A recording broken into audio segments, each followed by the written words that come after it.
अस्मद्गुरुभ्यो नमः। जय श्री मुक्तिनाथ। मुक्तिनाथ परिवार सम्पूर्ण श्रद्धालु भक्तजनहरूमा सुखद र आनन्दको समाचार सम्प्रेषण गर्दैछ।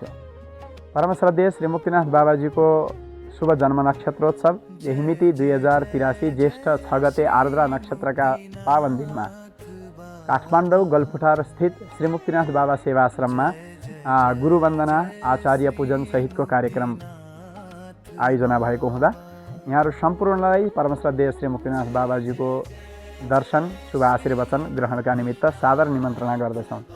कार्यक्रम बिहान 9:30 बजे गुरुवन्दना सहित आचार्य पूजन हुनेछ र 11 बजेदेखि 5 बजेसम्म दर्शन आशीर्वचन ग्रहण गर्न इच्छुक महानुभावहरूले यो समय अवधिमा आएर परम श्रद्धेय श्री मुक्तिनाथ बाबाजीको दर्शनका साथ शुभ आशीर्वचन ग्रहण गर्न सक्नुहुनेछ। अस्तु, सबैको जय होस्। जय श्री मुक्तिनाथ।